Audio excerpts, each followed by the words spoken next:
This is a production of Cornell University.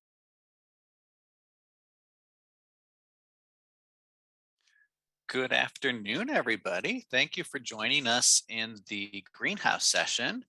And we wish we could have been together in Syracuse, New York back in January, but at least we don't have to brave the snow like we often do this time of the year. So in our greenhouse session, we're going to have 3 talks today. And we will have Kendra Hutchins talk first about top bedding plants from the Cornell Annual Flower Trials Program.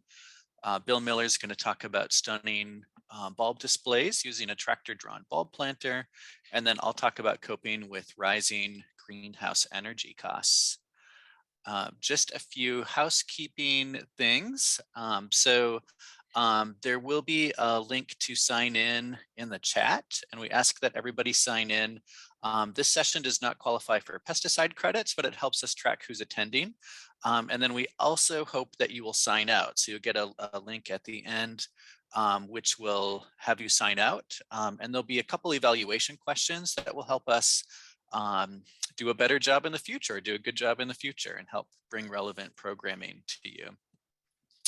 I have a couple minutes for announcements here. I wanted to share the screen and show a few resources before we dive in. So one is I should introduce myself. I'm Neil Mattson. I'm a professor at Cornell University and a greenhouse extension specialist. So all the people at Cornell that work in greenhouses, both on campus and in the county-based Cornell Cooperative Extension offices, kind of the clearinghouse for our information is at greenhouse.cornell.edu. And you can find our website here with a lot of information on crop management, greenhouse structures, pests and diseases, and businesses. So feel free to check out that resource. Another one that I want to point out is for greenhouse vegetable growers. We maintain what we call our Controlled Environment Agriculture, or CEA website, and that's at cea.cals.cornell.edu. And I can put these links in the chat shortly. And then I'm sure Kendra is going to mention when she talks about the results of the Cornell Annual Trials Program. She has her own website at blogs.cornell.edu/trial gardens. So all kinds of resources. And then lastly, I want to acknowledge New York State Flower Industries. They're our nonprofit organization in New York State that represents flower and plant growers and greenhouses and retailers and associated businesses.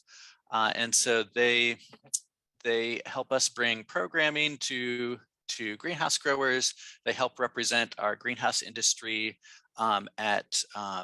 in Albany. And they help us also to organize. We have an annual floriculture field day. The date will still be scheduled, but typically at the end of July or early August, where we show off the results of the Cornell annual trials. Then I think that's all I had for particular announcements. Then let me introduce our first speaker of the day.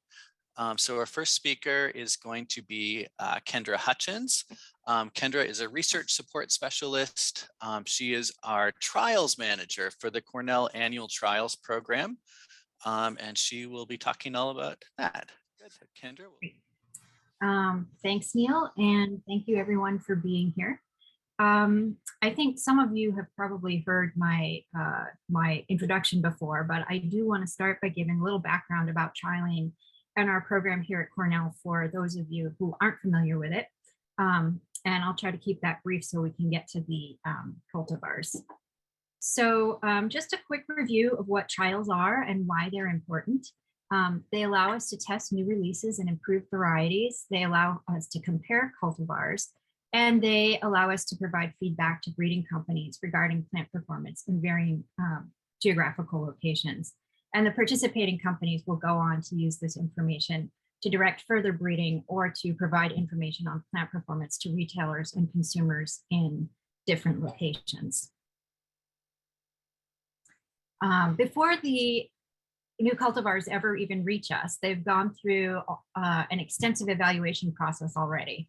The breeders will select parents, they make hundreds of crosses, and then they evaluate thousands and thousands of progeny, looking for the perfect suite of traits that will contribute to a successful cultivar.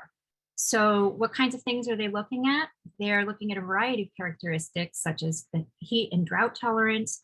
They'll look at disease resistance, the size of the plant, the habit, how well it branches, how vigorous it is. They'll look at foliage size and color and the uniformity of plants. And then of course they're looking at flowers. So they'll look for clear and pure colors that come in unique and stable patterns. They'll look at the flower form and of course the size and number. They want to see how floriferous these plants are. So despite the intensive selection process, plants that do well in a breeding greenhouse might not do well in different field locations across the US, and that's where our trials come into play. So at Cornell, we're a project of the Horticulture section of the School of Integrative Life Sciences, and we're hosted at the Botanic Gardens, which means that we're accessible to the public and we can provide more exposure for participating companies. We get about 80,000 visitors per year, and it's a really wonderful thing to be able to share our trials with the public.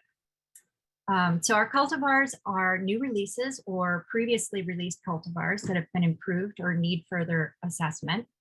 And our trials are garden performance trials, which means that we're going to simulate consumer growing conditions. We treat our plants as a home gardener would, but we're very careful with our watering and our feeding. So we'll irrigate, fertilize, and weed as needed, but we don't spend an inordinate amount of time fussing or pruning the plants. We don't treat for pests or diseases, except for deer.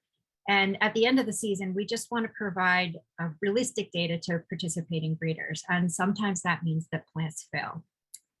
We might have plants that have unhappy plots that have unhappy plants in them, but this is all part of the process of collecting data on plant performance. So our beds are in full sun and in ground. We do some unofficial container trialing, and we typically trial between 100 to 200 cultivars. And this year, our participating companies include Ameriseed, Ball, Floraplant, Veneri, Proven Winner, Selecta One, Suntory, and Syngenta. And I should clarify that was for this past year. So after we plant all of our cultivars out in the first week of June, we start evaluating them 2 to 3 weeks afterwards. And then we continue evaluating them every 2 weeks during the season. We rate them on a scale of 0 to 5 for the uniformity of the plot. We want to make sure that all of the plants within the plot are pretty similar. We'll look at the flowering impact of the plant and the appearance of the foliage, and then we assign it an overall landscape value. And then at the end of the season, I calculate all of the scores, compile that into a report, and then submit it to the breeding companies. Oops. So I just wanted to make a quick note about the weather we had this year. Like many people in New York State, we had a very, very rainy season. In June, nearly half of our normal monthly precipitation came down in 2 days. And then we had very heavy rains also in July and August. So some cultivars did great, and for others, this was a true test of their performance. So moving on to the top performers for 2021. Our first top performer is Cypress Graceful Grasses Prince Tut from Proven Winners. This is a sturdy upright plant, and it was a showstopper all season long. Its unique architecture and compact habit makes for a terrific accent plant in the landscape or as a thriller in a pot combination. We've grown it in both sun and shade, and it has performed well in both. Solenostemon Color Blaze Newly Noir from Proven Winners. I like to say that this cultivar is quietly beautiful. It's not as loud and as showy as some of the other cultivars in the series, but this has an impressive presence, and it's got deep purpley black foliage. It grows several feet wide and tall and creates an arresting block of color. Solenostemon Color Blaze Albrito from Proven Winners was a top performer and a field day favorite. And while Newly Noir is quietly beautiful, Albrito is about as loud as they come. It's got very showy fringed foliage in purple, red, and yellow, and in the landscape it grows quite large, providing an eye-catching blaze of color. Verbena media shower from Proven Winners. This cultivar adds a touch of whimsy to the garden. It's much more compact than common verbena, but it retains an airy architecture even while putting out hundreds of lilac-colored blooms. This flowered virtually all season long and attracted bees and butterflies all summer. Petunia Supertunia Mini Vista Hot Pink from Proven Winners. This petunia sports a profusion of intensely pink flowers. While the flowers are small, they're there in abundance and create a carpet of color. The plants are vigorous and held up well to heavy rain. These perform well in the landscape, but also do well as a spilling element in containers. Sedum Elecombianum Spirit from Benary. Although this sedum struggled a bit towards the end of the season because of our very rainy summer, we were really impressed with its overall tenacity. Its vibrant flowers provided a catchy contrast to serrated lime green foliage, lending a textural element to our display gardens. Petunia Deco Sorbet from Syngenta. This one was a favorite among staff and visitors alike. The coral-colored flowers are really nuanced with contrasting veining leading to a subtly yellow throat. The plant is prolific and vigorous. It also held up well to heavy rain, bouncing back quickly after getting battered. It's an excellent landscape plant, but it's versatile enough to be used in containers too. Salvia Unplugged So Blue from Proven Winners, another top performer and field day favorite. This salvia has been on our top performer list before, and for good reason. It's another versatile plant growing well in the landscape that can also be used in pots for a thriller element. It's a medium-sized salvia that has delicate flower spikes rising out of compact foliage. It bloomed heavily throughout the season, attracting a host of pollinators. Petunia Surfinia Sumo Pink from Suntory. This petunia has true flower power. It's got large, hot pink flowers that withstood heavy rain, often while other petunias really suffered. It's a highly vigorous variety and created mounds of color. Petunia Itsy Magenta from Syngenta. What these flowers lack in size, they make up for in numbers. The petite flowers carpet the ground, creating an impressive color display.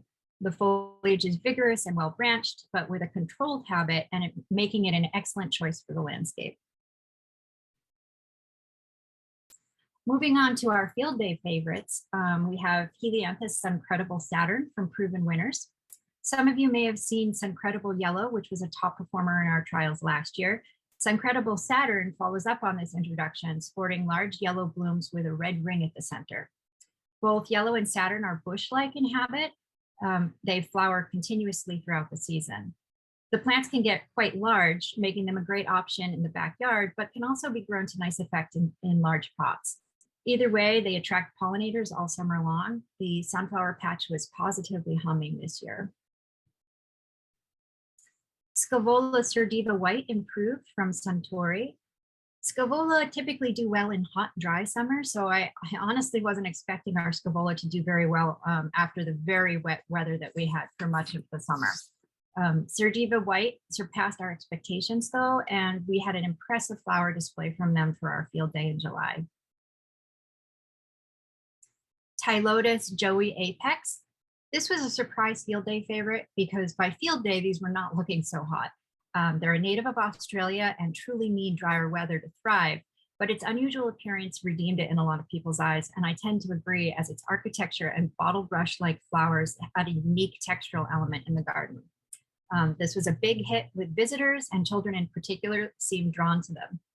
We are going to be trialing these again this year, along with another Tylotus from Benary, and I'm really looking forward to seeing how they perform, and hopefully we'll have a drier season.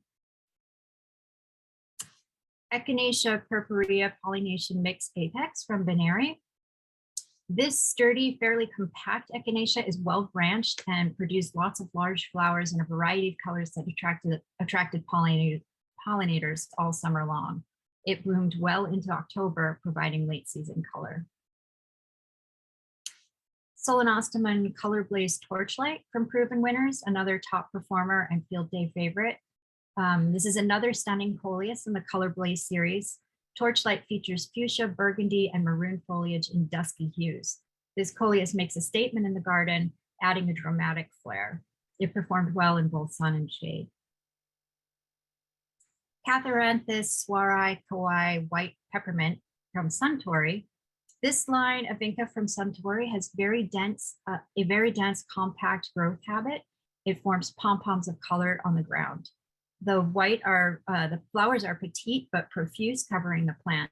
The bright white flowers of white peppermint are punctuated by a tiny dot of red at the center, and these contrast nicely with its glossy deep green foliage. This variety flowered constantly and consistently throughout the season, tapering off a little bit in performance towards the end due to very wet conditions. Lantana Luscious Marmalade from Proven Winners. This lantana got a lot of compliments because of its vibrant orange, pink, and yellow colored flowers. It started off a bit rangy in appearance and was slow to grow at first, but it did fill in by the end of the season, and the color was spectacular. I wouldn't necessarily recommend this lantana for its habit, but for the color palette, which is really quite striking. New Guinea Impatiens Hybrid Spectra Orange from Syngenta. The entire Spectra line of New Guinea Impatiens performed really well for us this year. The flowers suffered in the rain, but repeatedly bounced back. Spectra Orange and Spectra Red had the most flower power with the healthiest foliage of the 5 that we trialed, and the plants were just covered in flowers. So on to our notable mentions. The first is Brachyantha Granvia Gold from Suntory. This was a real powerhouse of a plant until it finally succumbed to our relentless wet weather. It was incredibly vigorous right out of the gate and pumped out cheerful yellow flowers on sturdy stems. The foliage was lush and bright, and it performed well in the ground as well as in mixed containers. Towards the end of the season, the flowers started to rot and the plant suffered from too much rain, but I would bet that in a normal year with less rain, it would have performed well into late summer. Evolvulus Blew My Mind Extra Large from Proven Winners. I really loved this plant for its brilliant blue flowers. We grew extra large side by side with the original Blew My Mind and can confirm that it is indeed larger and more vigorous. Proven Winners says that the original will give the best color show, but we did not see any diminishment in flower return on the extra large. However, if you're growing Evolvulus in a pot, extra large is definitely going to be better in combos. My main excitement for this plant is the true blue color, which is hard to come by. Portulaca Grandiflora Sundial series from Benary. I was really impressed with how floriferous this series was and how quickly they bounced back after rain. Individual flowers would get disfigured by downpours, but the next day brand new blooms would replace the ones that had been destroyed. The white variety seemed to suffer the most in this respect, but with the dead flowers detracting from the overall appearance. But for the most part, these plants were real troopers. They formed a nice mat and would do very well in a landscape setting as ground cover. Dahlia City Lights Neon from Selecta One. This was one of my personal favorites this year. The flowers are a deeply saturated hue of pink, and they rise above the foliage so they don't get lost. The plants are well branched, compact, and vigorous. And impressively, they had very little powdery mildew despite the conditions being perfect. They attracted bees, butterflies, and birds, and are versatile enough to be used in the landscape or in containers. Heliotropium Augusta Lavender from Proven Winners is another favorite of mine. This plant has an old-fashioned feel, reminding me of Victorian gardens. It has an upright form, but it's also slightly recumbent so that its lilac flowers drape gracefully across its bright green foliage. It fills in empty spaces nicely and works in a variety of color combinations. It bloomed consistently, was easy to care for, and attracted bees and butterflies. And finally, Petunia Color Rush Merlot Star Improved from Balflora Plant. This vigorous petunia has a vibrant star pattern that attracted the attention of many visitors to the trials. It has a mounding habit and flowers that held up to all but the most intense rain we had this season. So those are the cultivars that I wanted to feature today. I'd like to acknowledge our trial participants, the director of our program, Bill Miller, our horticulturalist, Melissa Cox, and our fabulous interns, Danny Del Conte and Michael Carney, who did the majority of the work in the gardens this year. If you're able to, please come and visit us in person. We are open and accessible to the public. And you could also visit our website or follow us on Facebook or Instagram. And that's all I have for today. If anybody has any questions, I'm happy to answer them. Thank you, Kendra. That was great. I don't see anything in chat yet, but if anyone has questions, feel free to speak up or to put them in chat. I can start with one, Kendra. I was curious with the wet summer that you had last year, if there were a particular species that performed really poorly in the wet conditions. Well, actually, yeah, I mean, the sedum did not do well at all. That's why they're used to dry conditions. Yeah. And I was really surprised actually that the portulaca did as well as they did. But yeah, so we had some James Britannia that kind of just melted away. And there were a few other cultivars too that really struggled. But I was actually really impressed with how many of the cultivars really withstood the heavy rain, because it was pretty intense this year. Mm-hmm. I guess the importance of good drainage in a garden bed makes a big difference. Yeah. Great. Kendra, did you have to do any irrigation at all with all the rain? Even very because we do have drip there. Yeah. Yeah, very, very little. I think right at the beginning of the season, we had to do some irrigation, but actually we ended up spending more time weeding and, taking care of the things that were growing too fast because of the rains. So yeah, we didn't have to do much irrigating this year at all. Hopefully next year will be a little bit more moderate. Or average. Average, yeah. Kendra, how did the trials look for this coming year? We have right now we have about 190 cultivars. Yeah, so nice. Yeah, we have a pretty full slate, so that's exciting. We have a few new companies, and yeah, we're starting to gear up for that. Cool. And like you say, everyone's welcome to visit them at the Cornell Botanic Gardens Welcome Center. They're super easy to find. I know whenever I'm walking through there, I see people with their phones out taking lots of pictures. So it's a great spot. The most selfied spot in the gardens the first year we did the trials. So that's exciting. That's great. Okay, I don't see any particular questions at this point. Maybe in a moment, either between Kendra and myself, we can paste a link to more information about the annual trials too. Then let me introduce our next speaker, who is Professor Bill Miller. Professor Bill is in horticulture in our School of Plant Science at Cornell. And he also oversees the flower bulb research program. So he's excited to talk to us about some of the new technology they have to put in as many bulbs in the ground as possible over a quick period of time.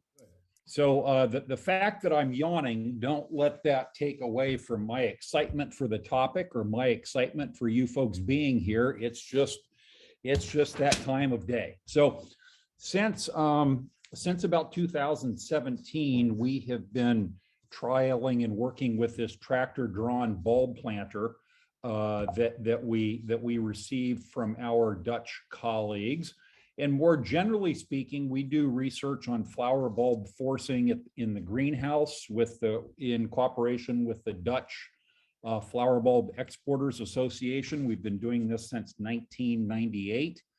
And our single most famous thing has been the infamous gin and paper whites, where when you are growing paper white daffodils and they get too tall, as they do here on the control on the left, you can irrigate them with about 6%, 4 to 6% ethanol. And it doesn't matter whether that's gin or vodka or rum or whiskey.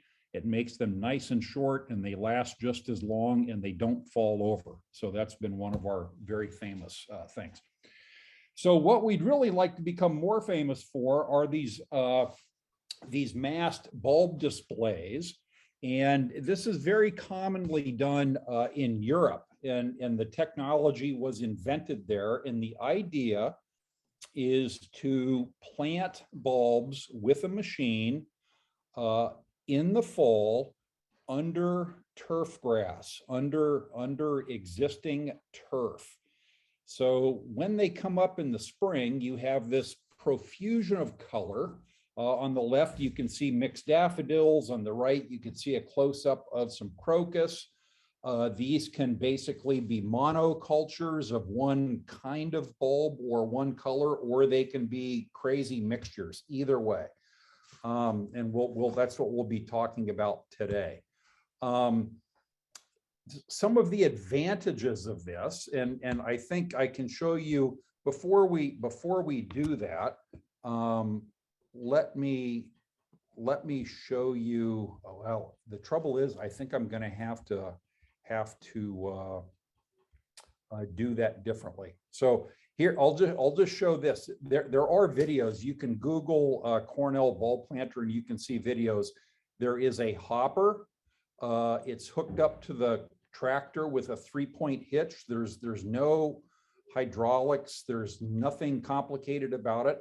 And there is a double-sided plow shoe that goes into the ground that lifts the turf on either side, and the bulbs drop down under the turf. And so with this, you can, the result is something that looks like this if you peel the turf back.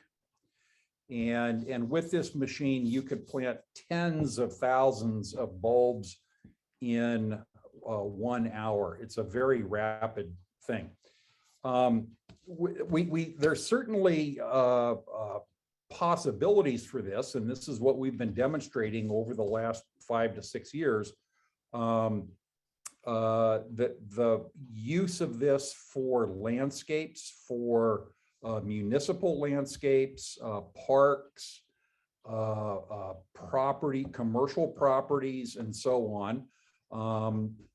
The thing that's nice about this, when you put bulbs into the grass, you are increasing the possibility for pollinators, especially if you have bulbs like crocus, where they make lots of pollen, and the early pollinators love crocus. So you can improve the biodiversity of the landscape. And by delaying the mowing, since it's important for the bulbs to let their leaves grow after flowering, I think everybody's familiar with the idea that you should not cut leaves of spring flowering bulbs back until they turn brown and die. By having those kinds of bulbs in a turf grass situation, it reduces the number of mowings on the grass, and it reduces the grass mowing costs, and it reduces emissions from the lawnmower, and so on and so on. When this has been done in city landscapes, and we've worked quite closely with the city of Detroit on this, they report back that basically this kind of technology allows them to invest what would otherwise be a labor budget into flower bulbs themselves. So you get a greater visual impact. And they also report reduced injury and reduced workman's compensation claims, and an overall better attitude of the workforce for bulb planting season, because it is not then a bunch of work on hands and knees planting bulbs one at a time. It's planting bulbs, hundreds of bulbs per minute, and fundamentally standing up and walking around and maintaining the machine and not doing this by hand. So if you Google Cornell flower bulb planter, you will find lots of videos that we have put up on this. And again, this is an example of what bulbs mixed would look like. This is quite a dense planting. And then in the springtime, you get things that look like this. This is down on Long Island, a mixed row of daffodils and tulips, and then tulips only in the front 2 rows. The particular machine that we have, and I can tell you that it costs about $9,000. and it's obtainable from bulb export companies in the Netherlands. They are not made in the US, but a bulb company who would like to sell you bulbs is very happy to also sell you a machine. And the one that we have is 18 inches wide, and it plants a randomly dropped swath of bulbs, as you saw a couple of slides ago. And by driving very closely to the previously planted swath, you can just build up wider and wider beds in the turf, so to speak. So this shot right here is one such thing. It's 5 rows. There's a row here, here, here, I think here and here. So there are 5 rows. So this is 5 times 1.5 feet. So this is about 8 feet wide and 100 feet long or whatever it is. And in good turf, you can hardly tell that anything has happened. So it's really quite an interesting machine. Sorry, I'm having trouble hearing you. Oh, that's funny. That's my watch talking to me. Density is interesting. The discussion that you would have if you were to get into this, if you were going to do this on the side, it's a landscaping thing, is density. And we have been doing research looking at the numbers of bulbs per square foot and the visual impact. And in this slide here, at the cursor at the bottom left is 1 bulb per square foot, and then 3, 5, and 7 in the small blocks as you go to the right. And then the big blocks in the left is here on the right side is 1 bulb per 10 square feet, and this is 1 bulb per 20 square feet. So you can see there's sort of once you get into about 5 bulbs per square foot, you really cannot see anything else. So we typically recommend that municipalities think about 5 daffodils per square foot is about the maximum that they need. We have been doing research on what is the acceptable first date of mowing in the late spring, which is a very key question, and I'll show you a bit of data on that. Because the turf folks, they might be itching to get in and mow because that's what they do. They like to mow their grass, but we also need to allow the leaves of the bulbs to stay on the plants. From a Dutch and European perspective, the companies that do this over there are quite sophisticated, and they have really interesting marketing pieces where they show the exact same bed taken. Here's February, March, April, May, and June. The same bed shown throughout the seasons. And by selecting species, you can have quite a lengthy flowering time. Certain things are very good for butterflies, pollinators, and so on. The alliums and nectar scortum are really excellent for pollinators, as you can see here. So these are large companies that sell bulbs, and they send their planters all over Europe and put these plantings in. Some of our initial plantings, the machine is capable of doing a certain amount of turning. It doesn't make tight radiuses, but it certainly is able to follow a contour like you see here at the bioswale. And then in the spring, things begin to emerge. So this could even be this year, but this was a few years ago. So we have daffodils and crocus, and they're starting to come up through the snow. A little bit later on, Chionodoxa, crocus, and other things starting to flower. The same bed, a couple of weeks later, 2 weeks later, daffodils are in full show.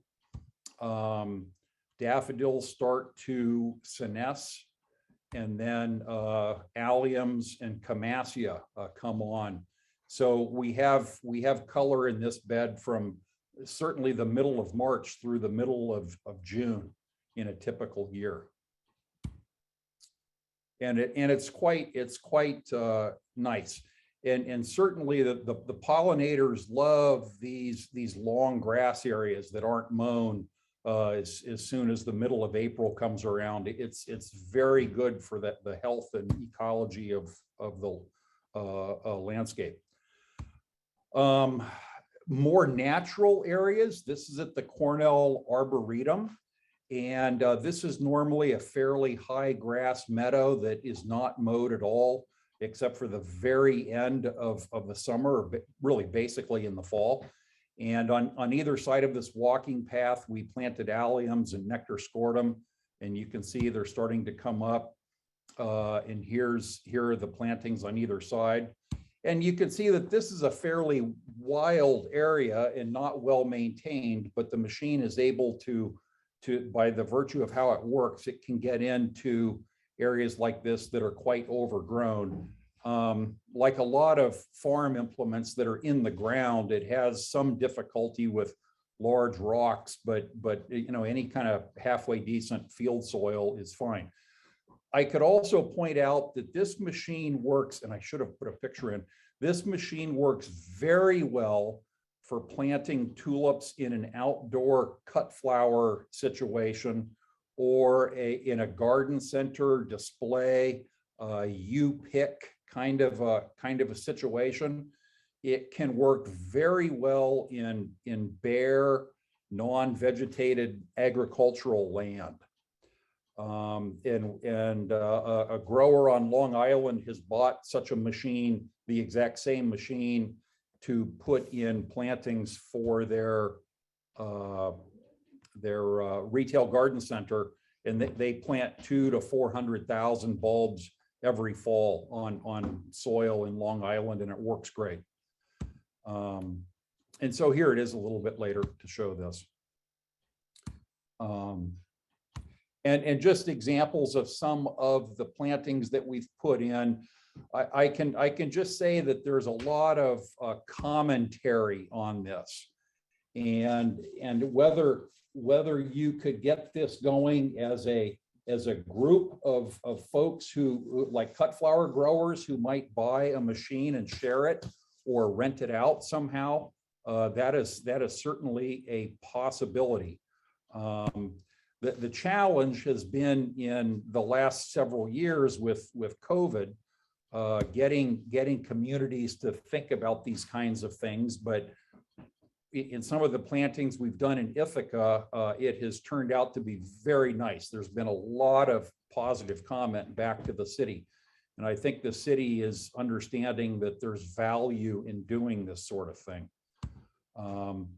This is all the same plot that I've been showing, and then quite late in June, the very last Tulipa clusiana starts flowering, and this is a very nice perennializing species tulip. So it's doing very well.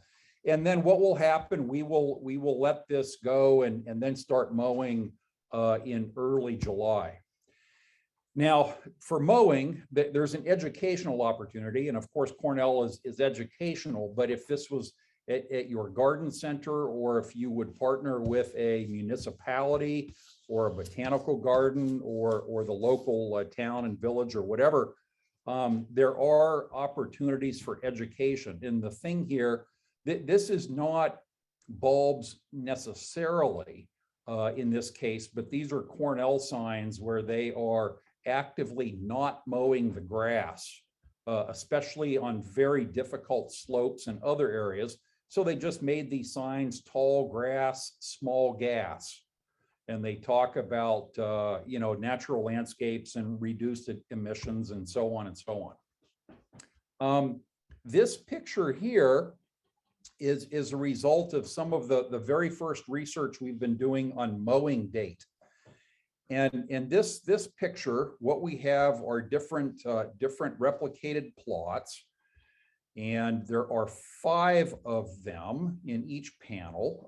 And this is daffodil tete-a-tete, Narcissus tete-a-tete, the little dwarf one. And this photograph was taken in the 3rd year after these plots had been mowed 2 prior years. So these plots have had 2 years of different mowing dates imposed on them. And so over here on the right, these very nice plots, the up and down, you can see the 4 of them, 5 July. these were basically mowed after all of the leaves had died back for all intents and purposes. And that would be after the 4th of July. If you go over to the left, 16 May, when these plots were mowed, again, the 2 years prior, so it happened twice, May 16th, well, if you think about May 16th, there are still very late daffodils flowering. And you can see there's about every 10 to 12 days in between we mowed them. And it turns out, you can see that certainly the earliest they're mowed, the fewer flowers we have in subsequent years, okay? And the trick that we're trying to figure out is really what are those dates? And with crocus and with the tete-a-tetes that we just looked at, and probably with Scilla siberica, sometime about the first week of June, we believe that it's generally safe to do the first mowing on many of these in-grass bulbs. And we think that's notable because that's about a month earlier than most people typically would wait, which again would be about the first week of July when all the leaves are totally yellow. So with this research, we're seeing that there's really not a big difference in flowers from a June 9th mowing to a July 7th mowing. And this particular graph had been after 3 mowing seasons. So this is really quite a long-term experiment that we're looking at here.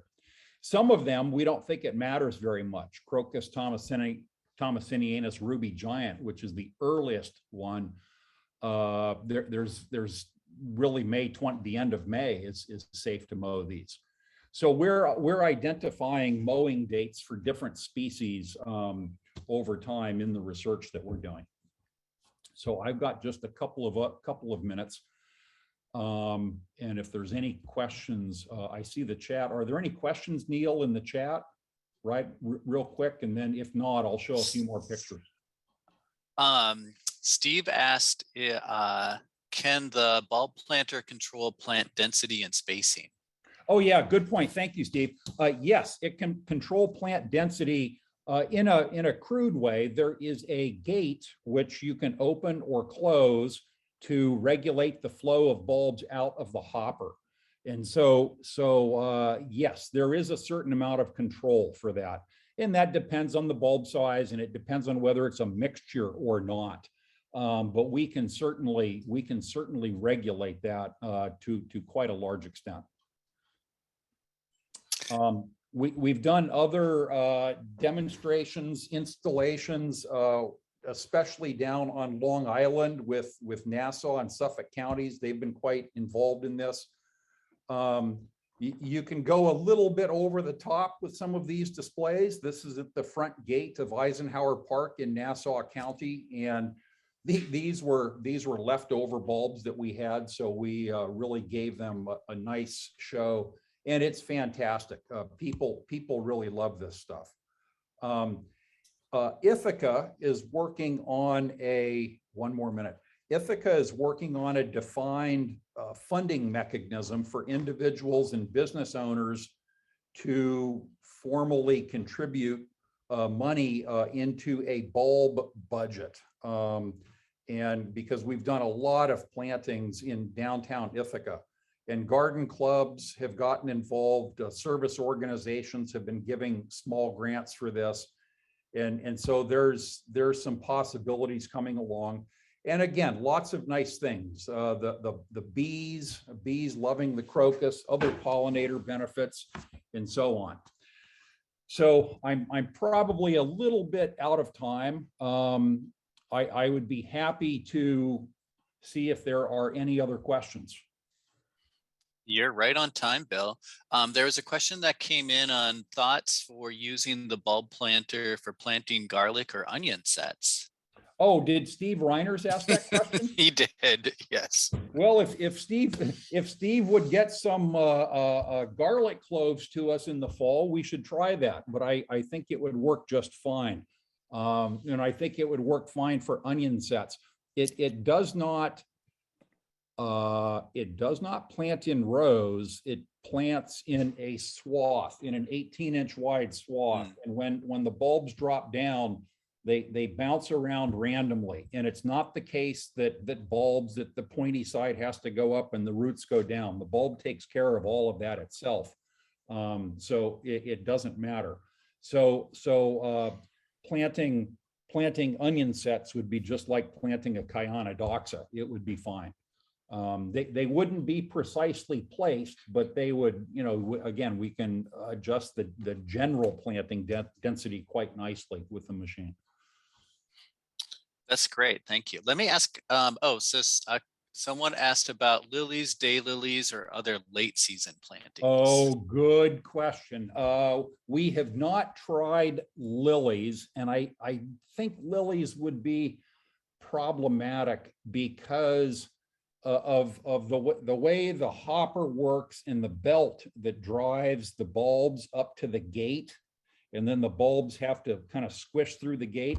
My fear is that lilies might get damaged because they don't have that papery tunic that a tulip or a daffodil or a hyacinth does, and that those scales would get broken off.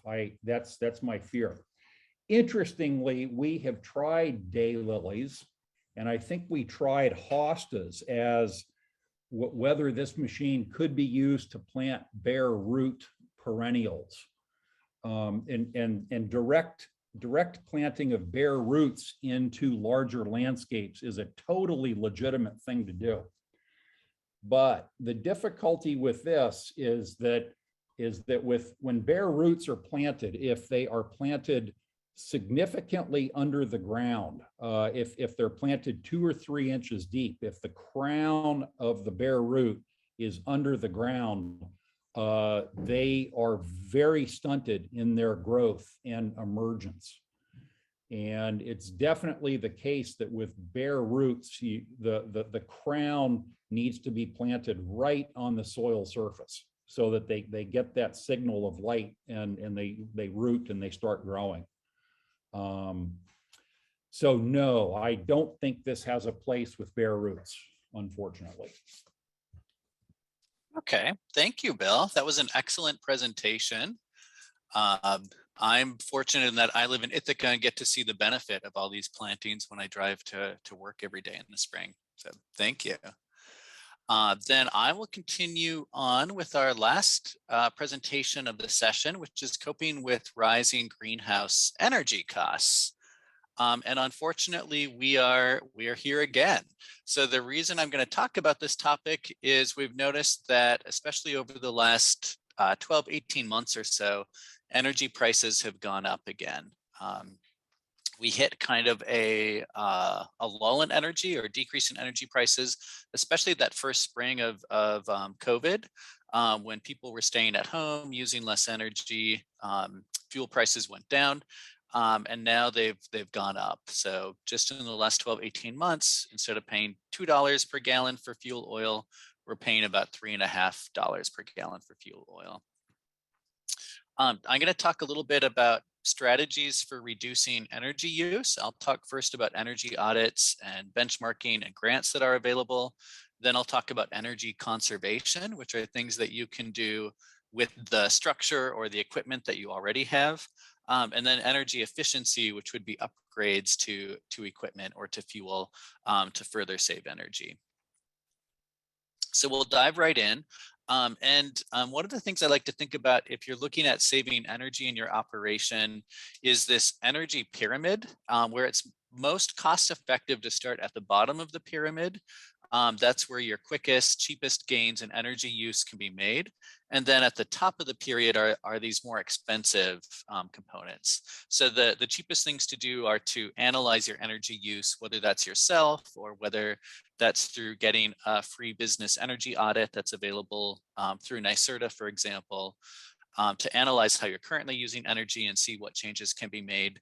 Then energy conservation, then new equipment that gets used with energy efficiency, then time of use management. So that could be, say, upgraded controllers so that your heat or your lights are on when needed and not on when not needed.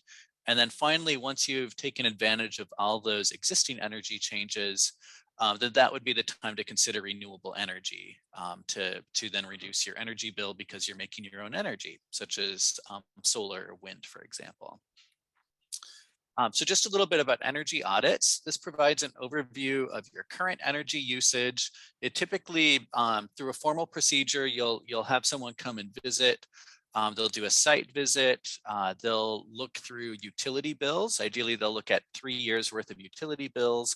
They'll also look at specifics for your equipment, like what type of boiler you have for your greenhouse or furnace that you have for your greenhouse.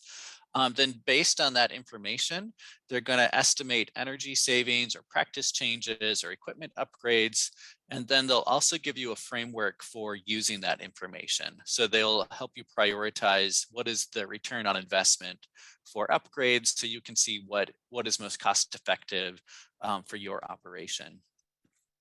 Here's an example of an energy audit where there were some recommendations that came in. They have an estimated payback period, the installed cost, and whether the energy being saved is electricity or whether it's heating fuel. So installing a higher energy efficiency lighting system, depending on the type of system you install, could have a payback of 1 to 10 years. Installing lighting controls at a cost of $5,000 to $8,000 per controller would have a payback of 1 to 3 years in this case. And then in terms of saving on heating fuel, installing an energy curtain to retain heat in the greenhouse would cost $2 to $5 per square foot and have a 1 to 3 year payback. Upgrading the boiler or the furnace to a condensing heating system would have a 2 to 5 year payback. And then upgrading the glazing material. I think this particular example was an infrared locking glazing material that helps to trap the long wave radiation from the sun in the greenhouse. A related process is called energy benchmarking. And this is relatively new. There's a few different energy benchmarks out on the market. The idea with these is that you track your current energy use, which would again relate to using utility bills to track the energy that you're using. What these benchmarks do is that they allow you to compare your energy use to anonymous peers of similar size and technology. So besides entering your information, you get to see how anonymous other people are doing as well. That can help you realize, okay, I'm using a lot more energy than other greenhouse lettuce growers or other greenhouse flower growers. Let me dive in and see what we're doing differently. And then this also gives you then a framework for making changes over time. And by tracking energy use over time, you can track those energy improvements that you've made. We have, so I'm part of this research group called glaze.org. Glaze stands for Greenhouse Lighting and Systems Engineering. We're currently working with NYSERDA, New York State Energy Research and Development Authority, to offer an energy benchmark for free to 80 greenhouses in New York State. NYSERDA also has a free energy audit program. So you can go to their website, nyserda.newyork.gov, or you can Google NYSERDA and agriculture energy audit and find information about enrolling there. I think they have a little bit of information about the energy benchmark program too, but otherwise you can go to glaze.org to find information about the database and benchmark tool. So we're fortunate in New York to have NYSERDA as a strong supporter of these energy audit and benchmarking programs. In terms of money that you could get for making energy efficiency upgrades, I always recommend reaching out first to your utility company. Oftentimes utility companies will have incentives for energy efficiency. So they can give you money back for the improvements that you make. And then we also have the USDA through the Natural Resources Conservation Service, through the NRCS. There's a program that they have every year that's called REAP, Renewable Energy and Energy Efficiency. And what this program does it actually provides 25%, that should say grants. So you get a quarter of the cost of energy efficiency upgrades paid for. And then they also have 75% loan guarantees as well to help make sure that you can get the money if you need a loan to make those upgrades. For the NRCS grants, I always recommend that people check with their county office first about the current programs that are available. And the county office folks sometimes can offer you support in terms of filling out the application or getting the information that you need. So then let me move on to these energy conservation and energy efficiency measures. I get this question a lot. Why does it cost so much to heat a greenhouse? And it's a valid question. Greenhouses, unfortunately, don't have the same amount of insulation as our homes because we're trying to let in as much sunlight as possible. So we typically have glass or plastic or polycarbonate. And that's made to be really good at letting light through, but it's not very good at trapping heat. We can look at the ability to trap in heat as the insulation value or the R value. And so here a larger number is higher. And one of the big things to notice here is that a 2-inch foam board has about 10 times the insulation value as a single layer of plastic or a single layer of glass. And then 6-inch thick fiberglass insulation has about 20 times the insulated value. So if you think about heating a 1,000 square foot house, it's going to cost 10 to 20 times more to heat that same square footage of a greenhouse. One of the things that we can adopt is using double layer either plastic or polycarbonate, and that does improve the R value. So that does improve the reducing heat loss. In that case, the expense is that it reduces the transmission of light somewhat. So a single layer of plastic or glass will let through about 90% of the light. A double layer of plastic or glass will let through about 80% of the light. So energy conservation steps are simple actions that you can take to reduce your energy with the structure and equipment that you already have. So these could be things like furnace maintenance. They could be actually scheduling your crop so that when you open up your greenhouse and start heating it, that your greenhouse is full and not half empty. It could also relate to reducing the runtime of equipment. So if there's maybe lights that are on in the head house of your greenhouse, you could have those on a sensor so that those lights turn on only when there's actually people working in that head house, for example. One of the most common energy conservation measures that we recommend is reducing air infiltration, which essentially means sealing the leaks in your greenhouse. So any kind of leak is going to let the warm air out of your greenhouse and let the cold air in.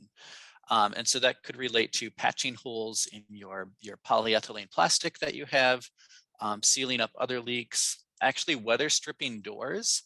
So if your door has a 1/8 inch gap under the door, you can lose $2 worth of heat per hour.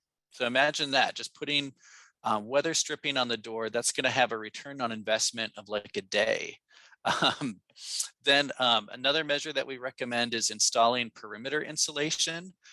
This would have to be below the bench height because we want your crops to get as much light as possible. But below the bench height, you could install 1 to 2 inch foam board. Ideally, that would be sunk 1 to 2 feet into the ground so that you don't have incursion of those cold temperatures up through the floor into your greenhouse. So these air infiltration methods can save you 5 to 15% of your heating energy bill. Then I want to move on to talking about energy efficiency measures. So these are using less energy by upgrading your equipment or switching to more energy efficient equipment. So some of the equipment upgrades could be replacing your old furnace with a more efficient one, replacing your lights with more efficient ones, adding energy curtains to retain heat, as well as considering different fuel sources. So if you might have access to a more cost-effective fuel source. So energy curtains, these are retractable closed-weaved curtains. So these are often made of an aluminum type of material. They typically serve a dual purpose so that you can get curtains that provide, say, 50% shading, and you can use them in the hot summer days when you want to keep your greenhouse cooler. and they work by deflecting some of the sunlight away from the greenhouse at that point. But then if you deploy these at nighttime, so we'll close them at sunset, they can reduce heat loss at night by 30 to 50%. And the nighttime is really when our greenhouses lose the most heat, because we do get a fair bit of solar radiation gain during the day. So overall, these curtains can save sometimes 20 to 40%. They can reduce your heat loss by 20 to 40% overall. The cost is about $2 to $5 per square foot. So they typically have a return on investment of about 2 to 3 years.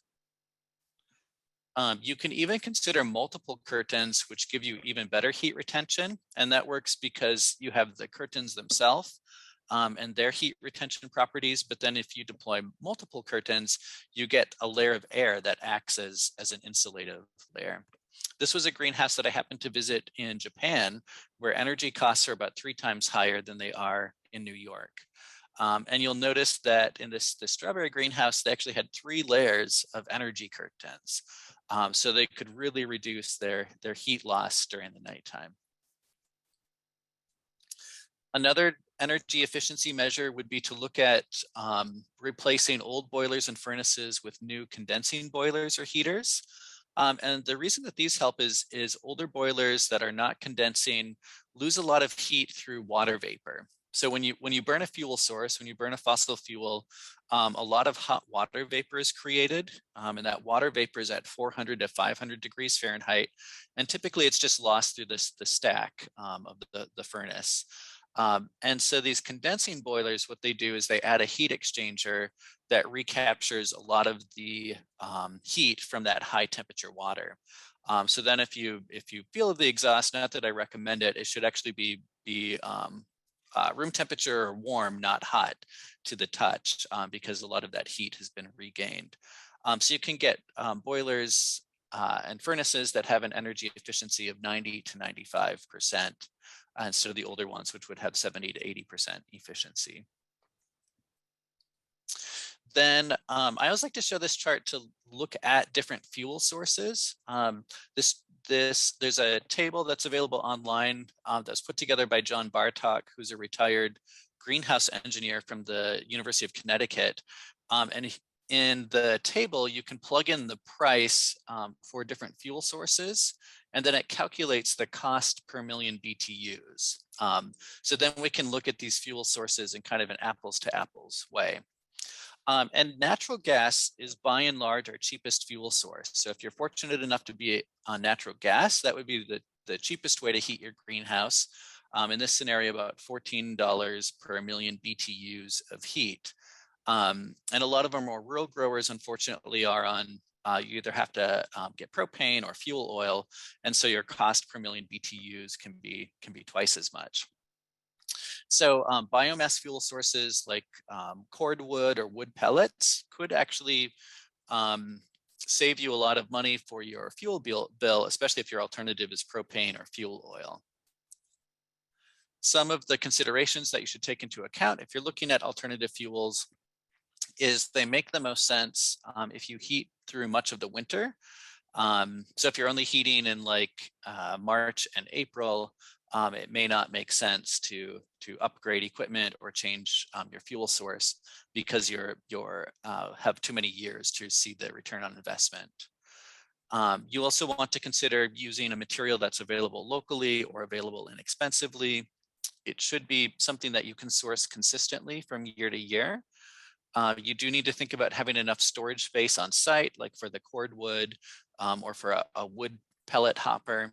You also need to think about labor for material handling. I visited some large greenhouses that switched to biomass heat, and they essentially budgeted for one person working full time to handle the wood, to either like prepare the wood, load hoppers, and dispose of ash. So think about ash disposal. And then in the end, this has to make sense economically, considering all of the costs. So the cost for a new furnace, the cost for labor, the cost for space, the cost for the fuel source itself. And as I mentioned, our upgrades to heating systems make the most sense if we're heating for throughout the whole winter. So our months where we have the largest number of heating degree days are December, January, and February. And then that really goes down dramatically once we start getting to the spring months. Installing an integrated control system or a computer climate control system can save 5 to 15% of your energy savings over thermostat control. So kind of the low-tech way that we control heating and venting decisions in the greenhouse is with a thermostat. And often there's a separate thermostat for the furnace or boiler and a separate thermostat for the vents. And what we find is that sometimes if their settings are not set appropriately, or if the thermostat is not located in a area that is representative of the whole greenhouse temperature, sometimes we get into this unwanted situation where a greenhouse is both heating and venting at the same time, which can lead to wasted heat. So what an integrated controller does is it makes all of these decisions and it takes into account additional information. So if we're deciding to heat a greenhouse, it's controlling the vents, the heat. They typically also have an outdoor weather station so they can track how much solar radiation is coming in. And so your greenhouse might be calling for heat, but then the computer system realizes that the sun has come out and our greenhouse is going to heat up quickly with solar radiation. So the integrated control system could decide to delay heating, for example. These systems can also log data so that if something goes wrong, you can go back over time and say, oh, what happened 2 months ago, which caused my crop to really go downhill fast. And the last few slides that I want to spend relates to greenhouse lighting. And so one of the points is that greenhouse lighting has significantly improved over the last 25 years or so in terms of its energy efficiency. The way that we measure the energy efficiency of lights is their light output, which is the number of photosynthetic photons that they put out per joule of electricity. And then again, a higher number is a better number. So what we find is that our older high pressure sodium fixtures had a lower light output per energy use, even than newer high pressure sodium fixtures. So if you haven't upgraded your high pressure sodium lights in the last 10 or 20 years, this definitely deserves a second look. So nowadays we have double-ended bulbs. The filament connects on both sides of the bulb, and they also have an electronic ballast instead of a magnetic ballast. And those offer already something like 65, 70% energy savings over old high pressure sodium lights. Then the interesting thing to me is that LEDs have been much talked about in terms of energy efficiency. In 2014, the best LEDs were not any better in energy efficiency than the best high pressure sodium lights. But then since that time, over the last 8 years, we've made really dramatic increases in energy use efficiency. So by 2016, they were 40% better. Now there's some LEDs that are even almost 100% better than high pressure sodium lights. So if you haven't looked at greenhouse lighting for a while, it could deserve a second look, especially if you have crops in your greenhouse, again, in like December, January, February, when we have the least amount of sunlight outdoors. I get this question from growers a lot, which is which LEDs are going to be reliable, which ones, how do I find what their specifications are? How do I know what manufacturers to look to? And there's this really nice resource that's called the DLC, or the Design Lights Consortium. You can find them at designlights.org. They maintain a list that's called their Horticultural Lighting Qualified Products List. And what this list does is they actually have to have their fixtures certified to be on the list, that they meet a minimum energy efficiency, which means they're at least a bit better than high pressure sodium lights. They maintain their light output for 36,000 hours. So we rate fixtures in terms of what we call Q90, which is the number of hours until the light output degrades to 90% of the original. So they're 10% dimmer at that point. And they need to last at least 36,000 hours. Then the driver lifetime needs to be at least 50,000 hours, and the fan lifetime of at least 50,000 hours. and the manufacturer has to supply at least a 5-year warranty. So you can find postings at designlights.org. You can also contact me. I'm happy to work through those questions with the growers in New York State and help you make your lighting decisions. And then it seems like all I'm doing today is mentioning different websites. Do feel free to contact me in person, and I'm happy to walk you through the different resources that are out there. This is another research group that I'm part of, HortLamp. So LAMP stands for Lighting Approaches to Maximize Profit, and they have lighting calculator tools. One of them is really slick in that it takes into account your location in the US. So you can input your zip code and it reads off of 10-year weather data. So we know how much light you get on average every day of the year. So you can input specific things related to your greenhouse, the percent of light that enters your greenhouse, the target light level for your crop, the type of the energy efficiency of the light fixture that you have, your price for electricity, and then your greenhouse area. And then this will calculate, this is in dollars per acre, the cost of lighting your greenhouse. So very expensive in November, December, January, and February, and much lower on the other months. So this is a really nice resource. If you're looking at, say, 2 different lights, you can plug in information on the energy efficiency of the different lighting fixtures and calculate what the potential energy savings would be. I do want to mention adaptive lighting control. So once you have the lights installed in your greenhouse, then the question is, how do you make decisions about when the lights turn on and off? Of course, the less technical ways to do that are just to manually flip a switch to turn the lights on and off when you as the grower think that it's dark outside and they need light. Other growers will put them on timers, but the timers don't take into account whether it's a sunny day or a cloudy day.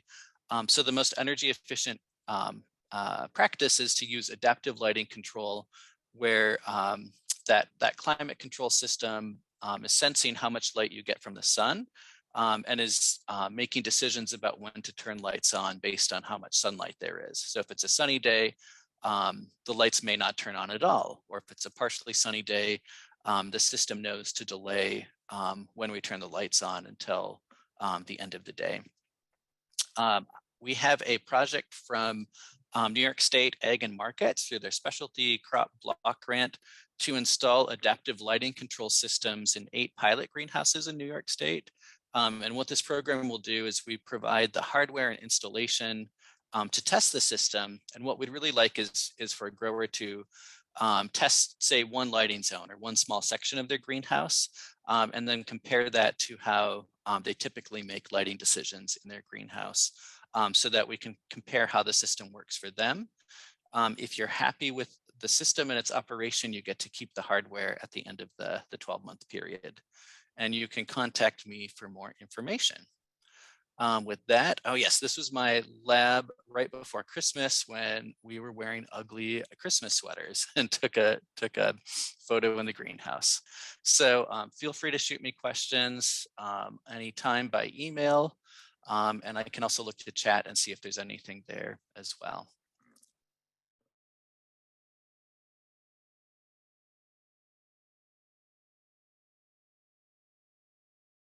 This has been a production of Cornell University, on the web at cornell.edu.